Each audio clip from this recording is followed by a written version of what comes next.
Some of you may relate to this.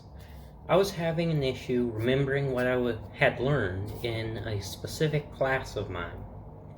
No matter how much I had tried, I couldn't remember the course materials. For me, this was happening in acting class during rehearsal. I couldn't remember my lines, my character's lines for the play I was in. I thought there must be an easier way to learn my lines, and so I did some research. I read a book on mnemonics by Wharton, 2011. Mnemonics are any tool used to recall information better.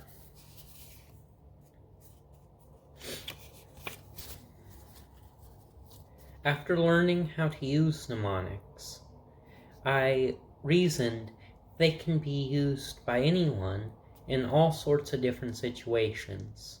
So while they were helpful for me to learn my lines in acting, they can be really useful for anything that you feel you need to remember, any information you need to learn. You should learn mnemonics because they're simple to learn, based on creative ways to boost memory, and they're simply useful. Who hasn't had trouble remembering something every now and then?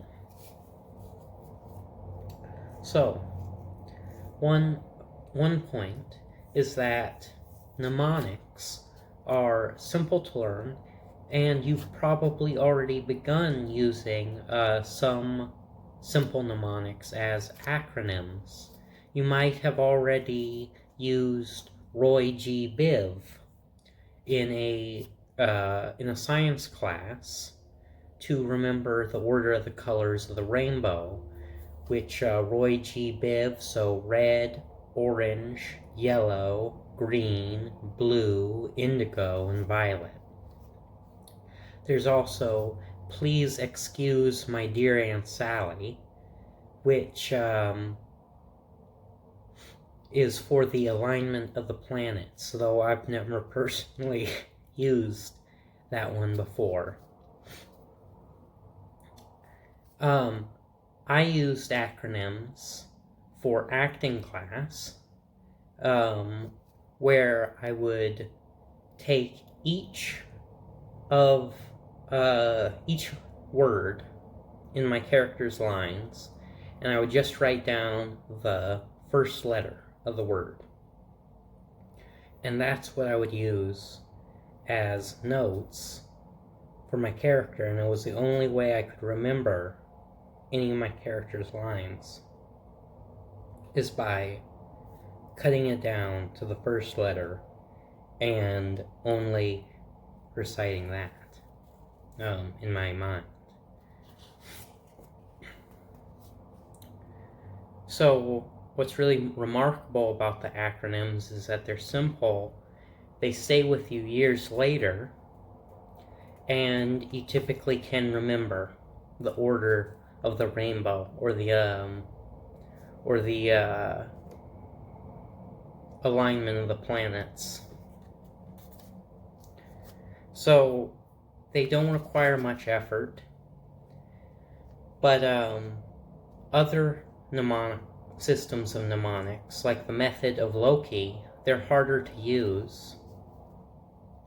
But the method of Loki is one of the most powerful tools to recall information easily.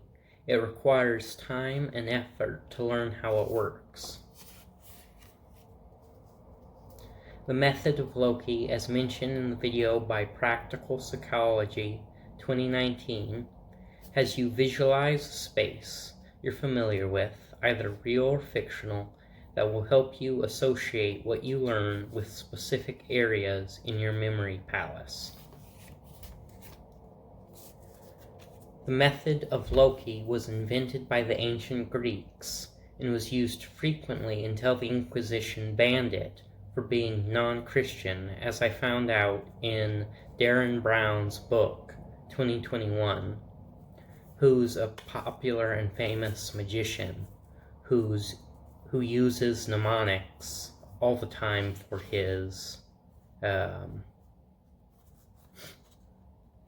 magic shows. The method of Loki is referenced every time we use the phrase in the first place or in the second place. Just to show you how kind of popular and useful it was before writing really became a thing. So, a third reason you should learn mnemonics is that research studies suggest mnemonics are useful in storing information to long-term memory.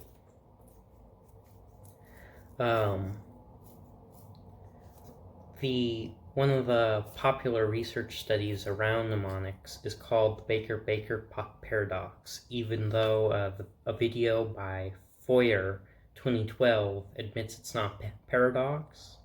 People will more likely remember someone if their occupation is being a baker rather than if their last name is Baker.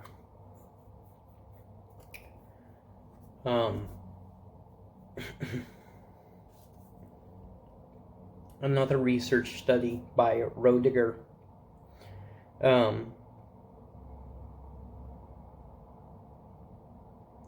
says that mnemonics are useful in recalling 20-word lists in order. So ultimately, there is scientific evidence to insinuate that mnemonics are useful in recalling information. It's not just credibility from their ancient use and the use by practitioners like me who are already invested in it. While it's true that mnemonics require time and effort to get invested in them, many of them are pretty simple, and you probably are using some already. But ultimately, if you put in the effort and learn even more, you'll typically see a lot of reward from them. That's it for me. Thanks. Bye.